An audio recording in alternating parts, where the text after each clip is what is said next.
Honey, I will be working late at the office tonight. Do not wait for me. Tell Sarah I said hi.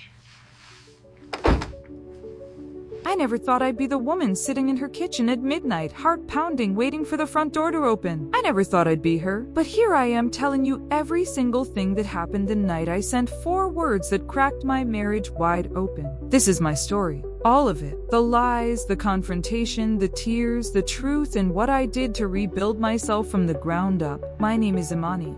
I am 34 years old. I have been married to Darius for 9 years. And for the past several months, something had been quietly, invisibly wrong in my home, and I had been working overtime to pretend I didn't notice. That evening, I had decided to stop pretending. I'd made his favorite meal, I'd put on the dress he always said made my eyes look like warm honey. I'd told our daughter Zoe, who is 7, that tonight was a special grown-up dinner, and that she was going to have a sleepover at my sister Kezia's place. Zoe had been thrilled. She packed her little overnight bag in under 3 minutes, including her stuffed giraffe and a book. She wasn't actually old enough to read yet, and I dropped her off with a kiss on her forehead and a knot in my stomach. I came home. I set the table. I waited. 6 o'clock became 7. 7 became 8. At 8:15, my phone buzzed. I grabbed it so fast I nearly knocked it off the counter. It was a text from Darius. "Hey babe, running behind. Don't wait up. I'm working late. Big project. Might be super late. Don't know when I'll be home. Love you." I sat there and I read that message 3 times.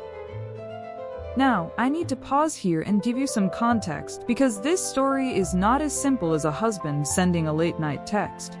This moment, this ordinary, plain 6-line text message was the final thread in a web that had been quietly weaving itself around my life for months. And it didn't snap me. It didn't send me into a spiral of rage. What it did was something much quieter. It clarified something. I had known about Sarah for 3 weeks. I hadn't confronted Darius. I hadn't snapped at him or thrown things or made accusations. I had done what a lot of women do when they discover something they don't yet have the full picture of. I had watched. I had paid attention. I had cataloged. Let me tell you how I found out. It's a Tuesday. Darius had left his work tablet on the kitchen counter, logged in, screen unlocked. He never did that. He was meticulous about his devices, always locked, always with him. But that morning, he'd rushed out for a gym session before work and he'd forgotten it. I wasn't looking for anything. I want you to understand that. I was not one of those wives who went through her husband's phone every night. I believed in privacy. I believed in trust. I had built my entire marriage on the foundation of it. But the tablet was right there, and a notification banner slid down the top of the screen while I was standing 2 feet away pouring coffee. It was from an app I didn't recognize, not his email, not a work app, a messaging app, the kind you download when you want your conversations to disappear. The preview of the message was only 1 line, cut off, but 1 line was enough. Last night was everything.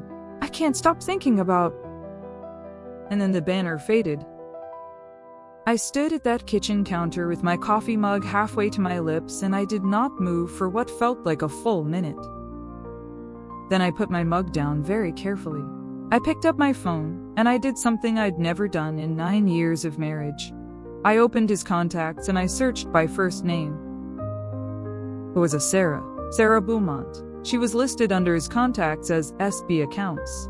I had never heard of her. I didn't recognize the number. I put his tablet back exactly where he'd left it. I went upstairs. I sat on the edge of our bed, the bed we'd shared for 9 years, the bed where our daughter had been conceived, the bed where I had whispered to him that I was pregnant and watched his face break open into the most beautiful smile I had ever seen, and I breathed. I breathed until the shaking stopped. And then I made a decision. I was not going to confront him without knowing everything. I was not going to be dismissed. I was not going to be told I was paranoid or crazy or reading too much into a notification banner. I was going to get the full picture first. So for 3 weeks I watched. The signs had been there before, of course. I could see them clearly now that I knew what to look for. The way he angled his phone away from me when he texted. The faint smell of a perfume that was not mine that clung to the collar of one of his dress shirts. A smell I'd noticed and then talked myself out of noticing. The Thursday evenings he suddenly started staying at the office. The slight distance that had crept between us in bed, the way he turned away just a little too quickly, the way, "I love you," had started sounding like something he was remembering to say rather than something he couldn't help but say. I hadn't wanted to see it, so I hadn't.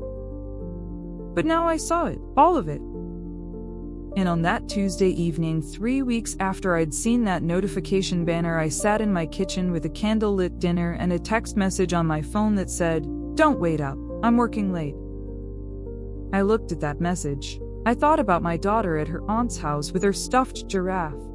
I thought about the dress I was wearing. I thought about the jollof rice going cold on the stove.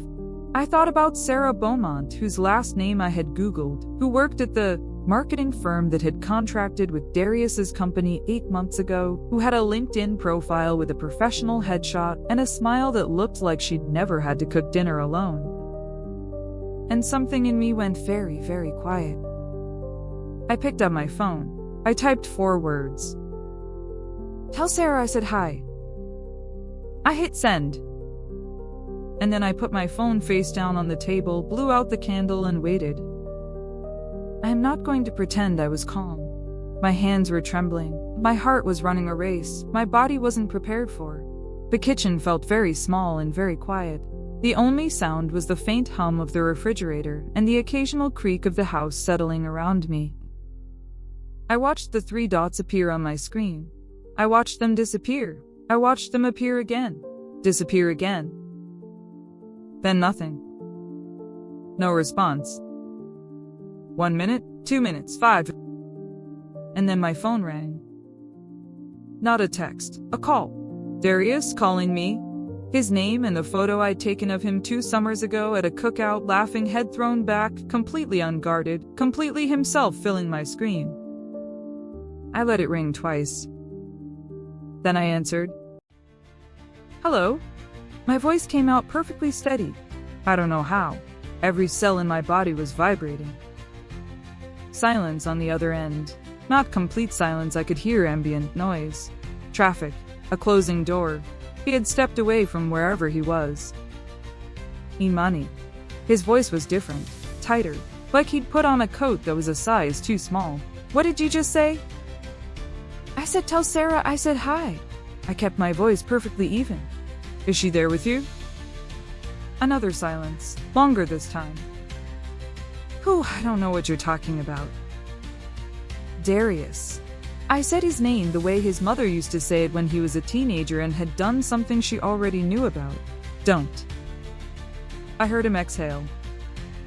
"I'm coming home," he said. "I know," I said. And I hung up. I sat in that kitchen for 41 minutes. I know it was 41 minutes because I watched the clock. I did not cry. I did not pace. I did not call my sister or my best friend LaShonda or my mother. I sat with my hands flat on the table and I breathed and I thought and I prayed.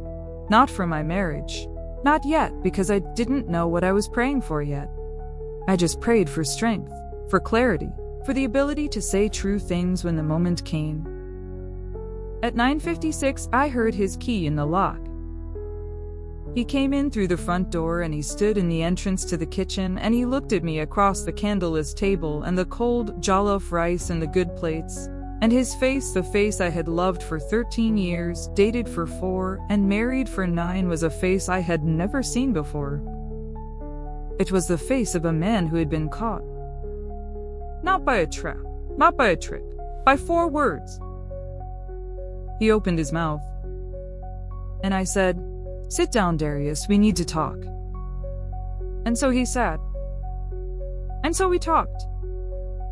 And what came out of that conversation, what unraveled across our kitchen table that night over the next 3 hours, what broke and what bent and what shattered and what, improbably, tentatively began to try to hold, is the story I am about to tell you. All of it. Because I think you need to hear it. Not because it's a cautionary tale, though. It is that too.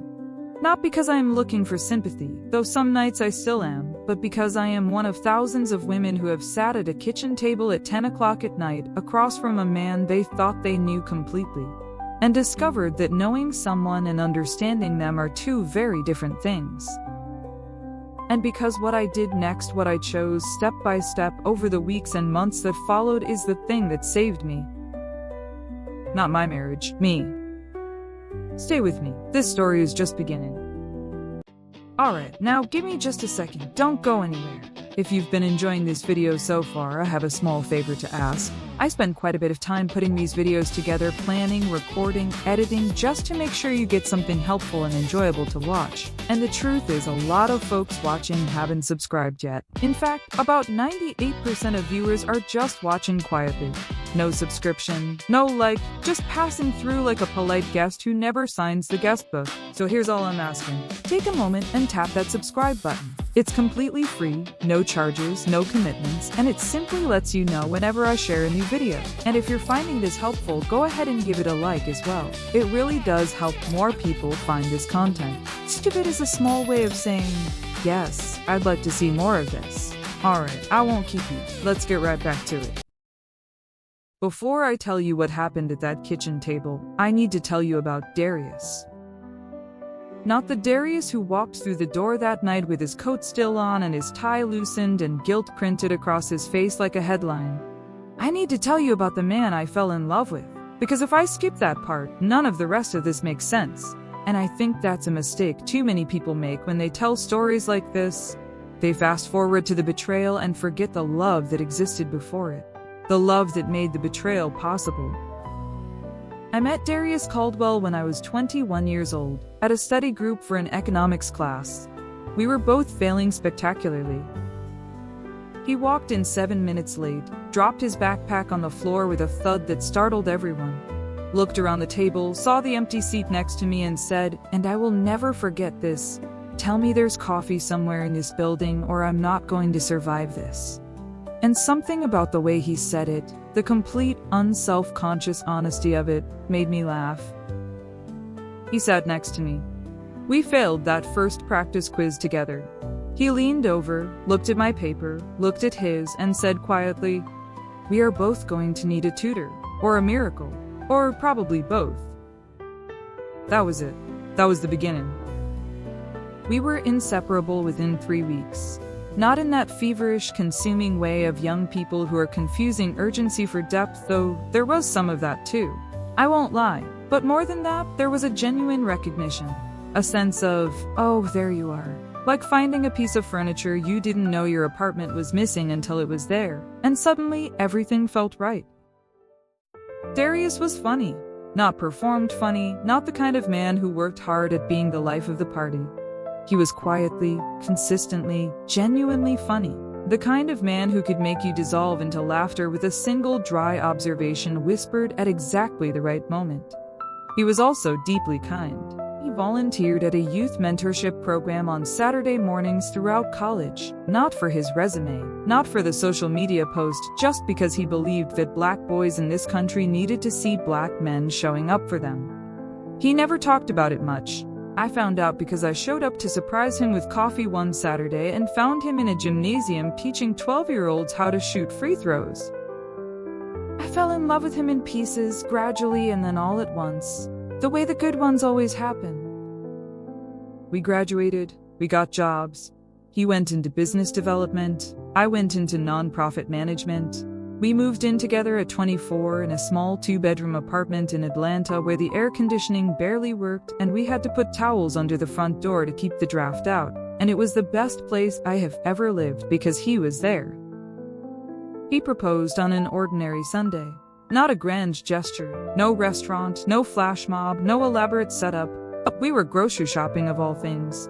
He had stopped in the produce section, tomatoes in one hand, and looked at me across the cart with an expression I'd never seen on him before. Open, almost scared. And he said, "I want to do this with you forever, all of it. The grocery shopping and the bad air conditioning and the Tuesday nights and the hard stuff, I want it to be you. Will you let it be you?" I said yes before he'd finished the question. We got married the following spring. A beautiful, joyful black love celebration in Atlanta, 300 people, my grandmother in the front row in her ivory church hat, his father crying during the vows, our friend Marcus accidentally walking into a glass door at the reception and somehow making it the funniest moment of the night. Everything I had ever imagined. The first years were good, really good, not perfect. We were two ambitious, opinionated people learning how to share a life, and that comes with friction. We argued about money and parenting styles before we even had a child to parent. We had a terrible stretch in year 3 when his business development role became so demanding that he was traveling almost every week, and I was lonely, in a way I didn't know how to admit. We navigated it. We came back to each other. And then we had Zoe. Nothing prepares you for what a child does to a marriage. Not the books, not the advice, not the well-meaning warnings from people who've been through it. It is a beautiful, terrifying, all-consuming experience that will either press you together or pull you apart, and for a while, a long golden while it pressed us together. Watching Darius become a father was one of the most extraordinary things I have ever witnessed. He was present in a way that still makes my chest tight to think about. He woke up for the 3 a.m. feedings without being asked. He learned how to do Zoe's hair because he wanted to be able to take care of her himself when I wasn't there. He read to her every single night, different voices for every character, no matter how tired he was. I thought we were solid. I thought we were one of the ones who made it. I want to be precise about when things started to shift because I've spent a lot of time with this. When retrospect is a brutal, clarifying thing. I think the crack appeared about 14 months ago. Darius's company had gone through a restructuring. 2 of his closest colleagues were laid off. He survived the cut, but something in him changed after it. He became quieter. Not cold, but contained. He started working later. He started going to the gym at odd hours. He stopped initiating the easy, intimate conversations we used to have, the nothing. Conversations about our days and our thoughts and the random observations about life that had always been the connective tissue between us. I noticed, but I told myself a story about it. I told myself he was going through a professional pressure season. I told myself that he was an internal processor and he'd come back to me when he'd worked through it. I told myself that 9 years of a good marriage was enough of a foundation to carry a season like this. I told myself not to press. And I didn't press. And in that space between us, the space I was trying to respectfully give him, something else moved in. I know now that Sarah Beaumont came into the picture right around that time. She had joined the marketing firm that was contracted to Darius's company as part of the restructuring package, some new branding initiative, something about repositioning the company's market identity. She was smart by all accounts, polished. She had the kind of career confidence that fills a room without demanding it. I don't hate Sarah. I want to say that clearly because I've thought about it a lot and I've arrived at something close to peace about her, though it took me a very long time. She did not make vows to me. She did not owe me fidelity. My anger, when it finally came, was never primarily about her. It was about him. It was about the man sitting across from me at our kitchen table at 9:56 p.m. on a Thursday, still in his coat, unable to look me in the eye. The man I thought I married. The man I was about to find out I had never fully known at all. Start from the beginning, I told him, and don't leave anything out. He took a breath so deep it lifted his shoulders. And he started talking. I have thought a lot about what it means to hear the truth from someone who has been lying to you. There is a particular sensation to it. It doesn't feel like relief, not at first. It feels like watching a building you've lived in your entire life begin to shift on its foundation slowly, almost gently, and knowing with absolute certainty that something is going to collapse. The question is just how much. Darius talked for almost 2 hours. I did not interrupt him. This was a conscious decision. I had made it in the 41 minutes. I sat waiting for him to come home. I had told myself, let him speak. All of it. Don't react until you have the whole truth, because if you react in pieces, you'll only get pieces. So I sat with my hands folded on the table and I let him talk. He started, as I had asked from the beginning. It had started 6 months ago. Not 8, not 12, 6. I had braced myself for something longer, and in a way the timeline both helped and hurt simultaneously. 6 months was recent enough to feel like there was still something salvageable. 6 months was long enough to mean it was not a mistake, not a slip. 6 months meant it had been a sustained, chosen thing. He told me they had met at a project kickoff meeting. He told me there was nothing intentional about the beginning, and I believed him. Not because it absolved him, but because I know how these things start. Not with a decision. With a feeling.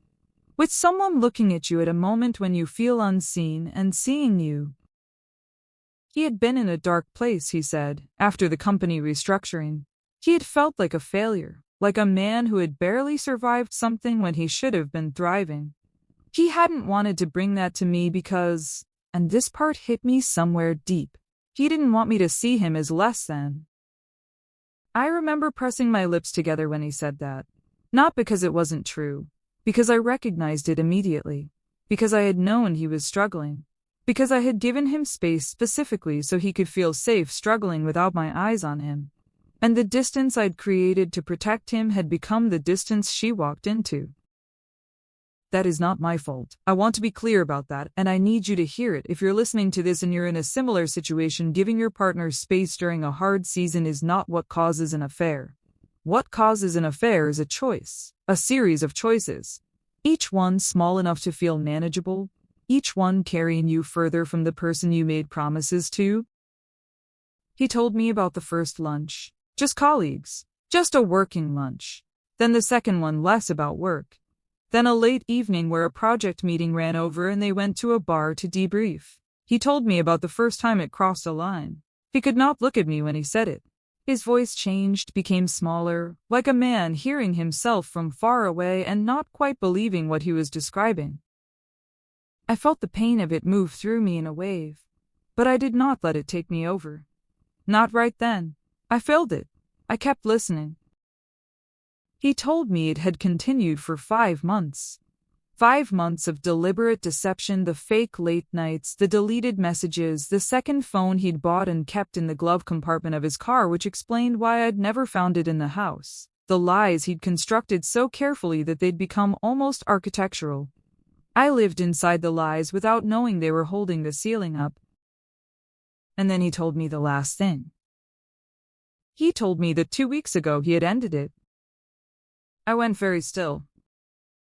He said he had ended it because he couldn't live with himself anymore, because Zoe had said something to him one evening, something ordinary, something about wanting Daddy to come home for dinner, and it had cracked something open in him that hadn't closed since. Because he had looked at himself in a work bathroom mirror one afternoon and not recognized the person looking back. Because he loved me, he said, and I heard the present tense and I didn't know yet what to do with it. He had ended it 2 weeks ago. 2 weeks before I sent him 4 words. I sat there and I thought about the last 2 weeks. I thought about whether he had seemed different, whether I had noticed anything. And what came back to me slowly was that, yes, something had shifted, slightly. He'd been a little more present at dinner. He'd reached for my hand once, casually, watching television the way he used to. I had noticed it and attributed it to nothing. To mood, to one of those natural fluctuations in the temperature of a long marriage. I had not known what it actually was, that it was guilt and grief and the specific, terrible tenderness of a man trying to find his way back to a woman who didn't know yet that he'd ever left. When he finished talking, the kitchen was completely silent. I looked at him for a long time. Then I asked the question I had been holding at the back of my throat for the entire 2 hours. Darius, do you love her? He flinched, like the question was a physical thing. No, he said. Then what was it? He thought about it, took his time, which I respected even then. It was easy, he said finally, and I'm ashamed of that more than anything, because you have never been easy. You have always been everything. And somehow I chose easy over everything. And I don't. His voice broke. I don't know how to explain that in a way that makes sense. I don't know how to explain it in a way that doesn't make me sound like the worst version of myself. Because it was. It was the worst version of myself. I sat with that for a moment. Then I stood up from the table. I picked up both our plates, the good plates, still full of cold jollof rice, and I carried them to the counter. I covered them with foil. I blew out the candles that had long since burned to nubs. I turned off the kitchen light so we were sitting in just the pale spillover of the hallway lamp. And I said, I'm gonna need some time. He nodded. I'm going to sleep in the guest room tonight, I said. He nodded again. And tomorrow, I said, we're going to figure out what happens next. Not tonight. Tonight I just need to be alone with everything you just told me. I walked past him, and then I stopped. I don't know why I stopped. Some instinct, some old muscle memory of being his wife. I put my hand on his shoulder for just a moment. I didn't say anything. I just held it there for 3 seconds. And then I walked upstairs. And that was the night the first phase of my life ended. I did not sleep. I lay in the guest room, our guest room, which still smelled faintly of the candle my sister had burned the last time she stayed over, and I stared at the ceiling and I let the night move through me. What I felt was not what I had expected to feel. I had imagined in the abstract the version of this moment where I became undone, where grief arrived with the force of a hurricane and swept everything clean off the shelves. But what I actually felt, lying in that dark room in the quiet of our house, was something slower and stranger than grief. It was more like the feeling you get when a long illness finally has a name. A terrible name. An unwanted name. But a name. I had been living in a state of low-grade, unacknowledged fear for months. The constant low hum of something is wrong that I had learned to turn the volume down on, that I had explained away and rationalized and buried under jollof rice and good plates, and the dress he said made my eyes look like warm honey. That hum was gone now. In its place was pain. Real, sharp, clearly defined pain. And pain, I have come to understand, is almost a relief after fear, because pain is honest. Pain tells you exactly where the wound is. I thought about Zoe, asleep at my sister's house with her stuffed giraffe. I thought about what it would mean for her, any of this. That thought alone almost broke me, and I had to consciously pull back from it because I knew that if I went down that road at 2 a.m, I would not come back from it whole. There would be time to think about Zoe. I would not make decisions about my daughter in the dark at 2 a.m, with an unslept mind and a broken heart. So instead I thought about myself, which felt selfish and necessary in equal measure. I thought about Amani, 21-year-old Amani at a study group laughing at a man who needed coffee. 34-year-old Amani lying in her guest room ceiling watching after the worst night of her marriage. What the distance between those two women looked like. What I had built in that distance. Who I was underneath the wife, underneath the mother, underneath the careful daily architecture of this life I had designed and tended and loved. I found that I still knew the answer. Not clearly, not confidently, not without some searching, but I found it. I was a woman who had survived things before. Not this thing, but things. My father had left when I was 9. I had rebuilt from that. I had lost a baby between Zoe and the attempt that never came to be, and I had grieved that quietly, mostly alone, because Darius had not known how to hold that grief without drowning in his own. I had been passed over for a promotion I had earned twice and had kept going. I reminded myself, someone who had a pattern of getting back up. I was going to need to get back up from this too, whatever this became. At 6:15, as the first gray-blue light was beginning to press through the guest room curtains, I heard Darius on the other side of the wall. He was in our bedroom. I could hear him moving the soft, careful movements of a man trying not to make noise in his own house. Then silence. Then the shower running. I lay there and listened to the shower, and I made a decision. I was not going to fall apart in front of him. Not today. Not because I was suppressing it, the fall apart would come, I knew that. But because today required clarity, not collapse. Today, I needed to understand what I wanted before I could talk to him about what was next. I got up. I showered in the guest bathroom. I put on real clothes. Not pajamas, not weekend clothes, but actual clothes. The kind that make you feel like a person who is in charge of her own life. I went downstairs and I made coffee, strong and black, the way I like it when I need to think. I was standing at the kitchen counter when Darius came downstairs. He looked terrible. He hadn't slept either. I could see it in the gray beneath his eyes, the tension in his jaw.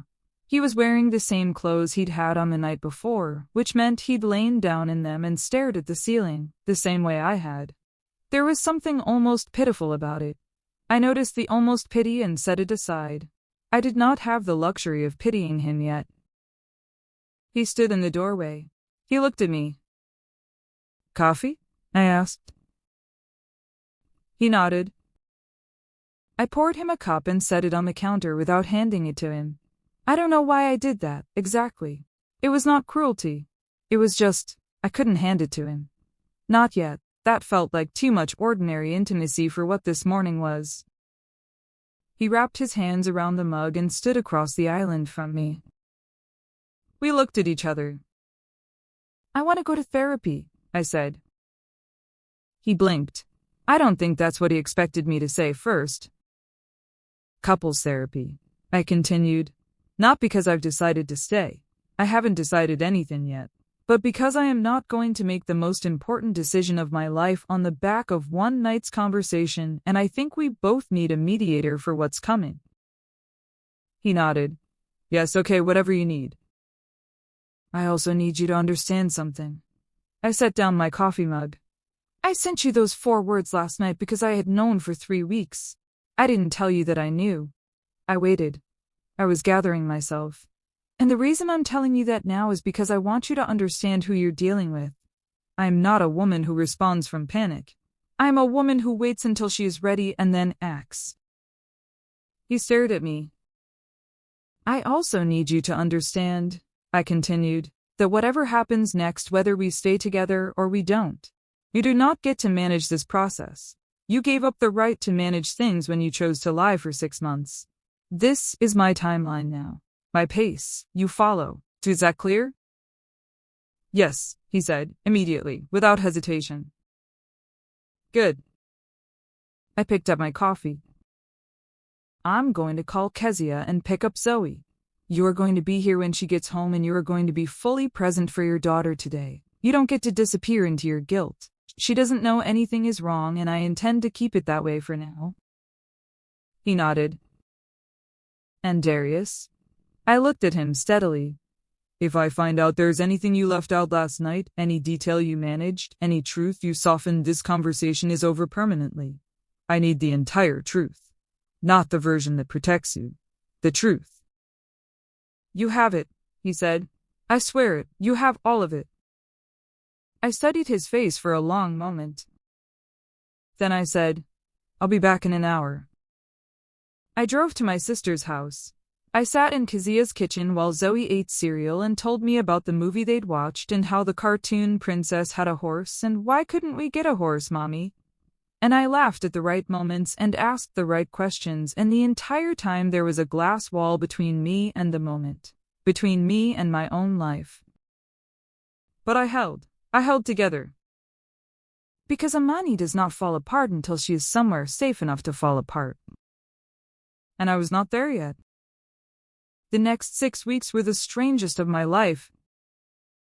We existed in a kind of parallel reality, Darius and I. On the surface, from the outside, from Zoe's perspective, from the neighbors, from the colleagues we occasionally saw at functions. We were a married couple navigating a private tension, which was true. But inside our house, inside the careful choreography of our days, we were 2 people trying to figure out whether there was anything left to save and whether they even wanted to try. We started therapy in the 2nd week.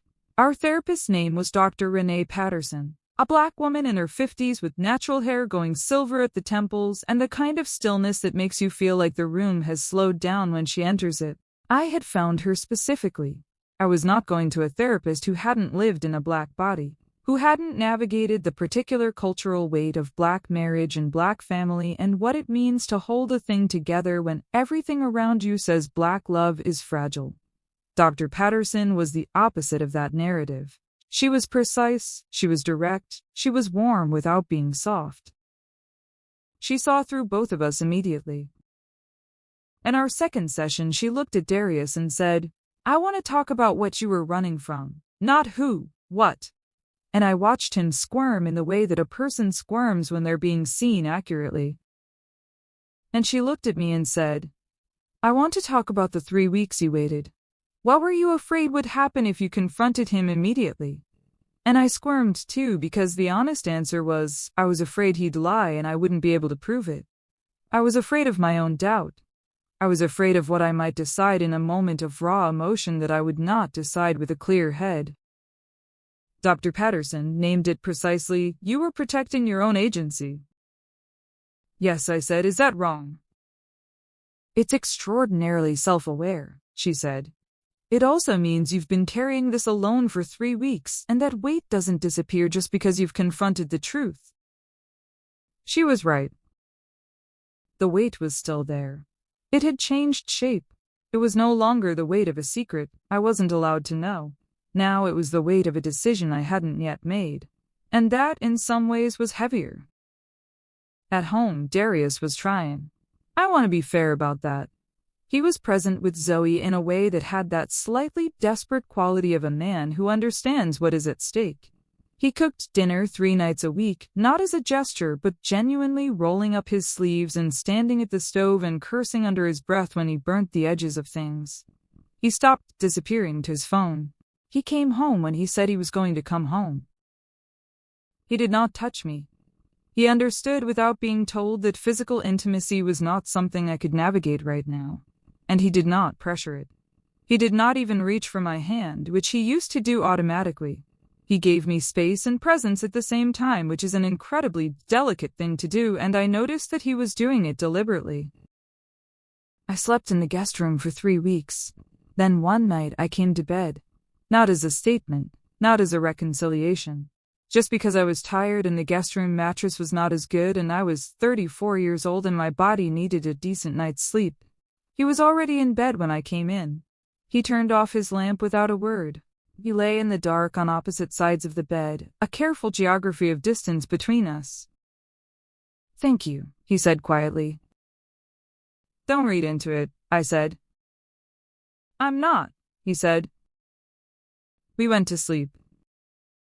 Slowly, incrementally, in the way that water finds cracks in stone, not forcefully but persistently, something began to shift. It was not forgiveness. Not yet. Forgiveness is not a feeling. I was learning. It's a practice, and you cannot practice it until you have sat fully inside your anger and your grief and let them have their season. I was still in that season, but the season was doing something.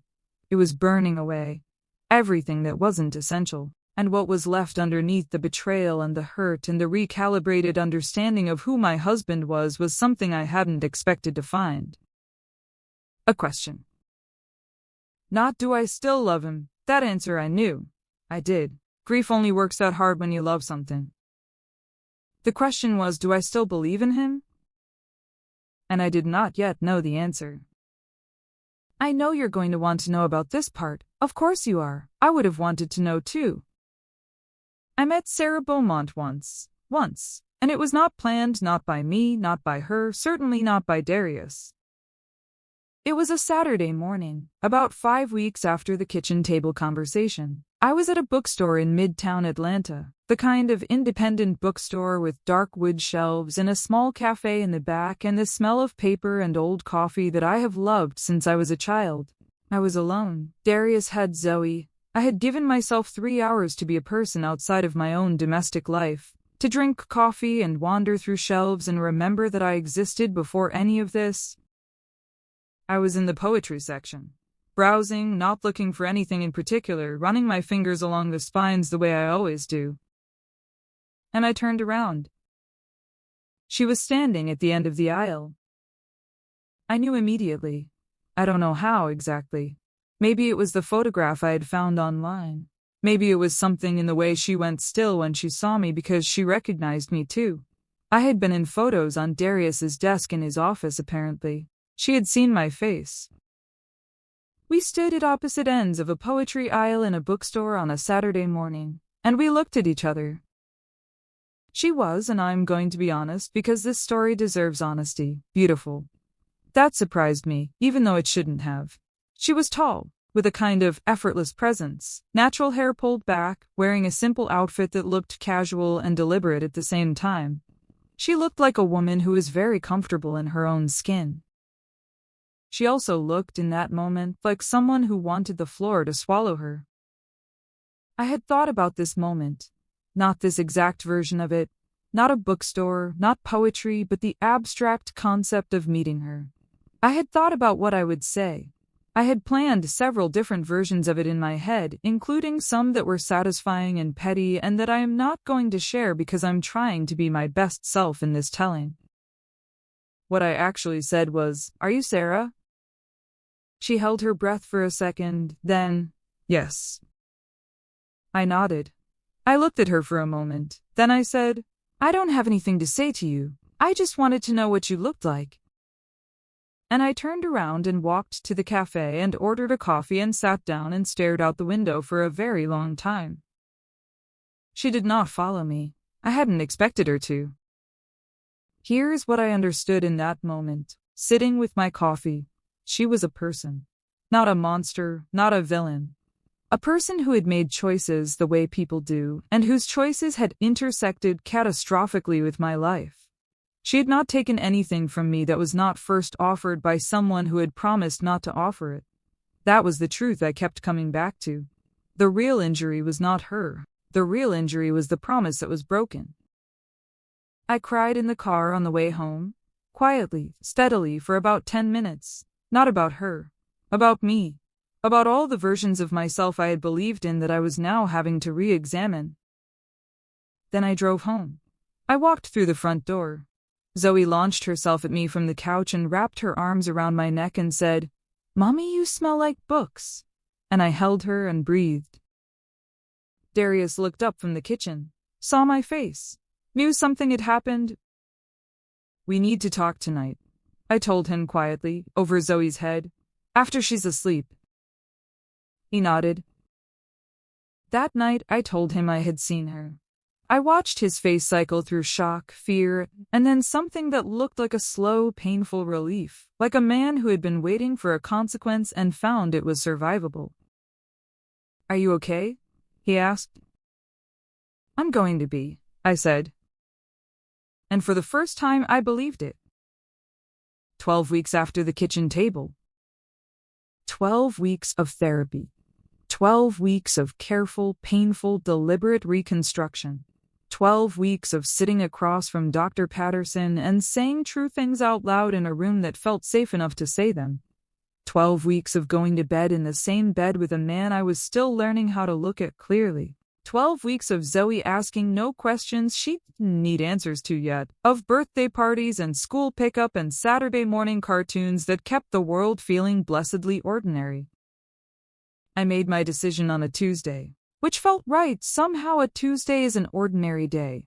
Not a holiday, not an anniversary, not a dramatic thunderstorm. Just a Tuesday, which is exactly when real decisions get made. I had taken the afternoon off work. I went to my favorite park, a quiet one not far from our house with a small lake and a trail that runs around it. I walked that trail 3 times. The first time I thought about everything that had happened. The second time I thought about everything I wanted. The third time I thought about who I was and what I was capable of and what I could live with. I'm staying. Not because I am weak. Not because I have nowhere to go. I have somewhere to go. I have my own money, my own career, my own sister with a guest room that smells like nice candles. Not because I'm afraid of being alone. I had begun to discover in the guest room and the long mornings and the bookstore Saturdays that I was someone I actually enjoyed being alone with. I'm staying because I love him, and because I believe not with certainty but with the kind of faith that requires choice that the man sitting in Dr. Patterson's office every Thursday telling the truth about himself is real. That the man who cried in therapy in week 4 not performed crying, but the ugly, ungainly grief of a person confronting what they are capable of. That man is who Darius actually is, and who he is capable of becoming. I am staying because Zoe deserves to grow up watching her parents choose each other. And because choosing each other, it turns out, is not a feeling. It's a decision you make every single day, and you make it not because everything is easy, but because you believe the person across from you is worth the making.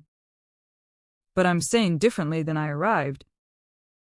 This is the part I need you to hear if you're in something like this. You can choose to stay and still be a completely different person than the one who is betrayed. You can choose to forgive without choosing to forget.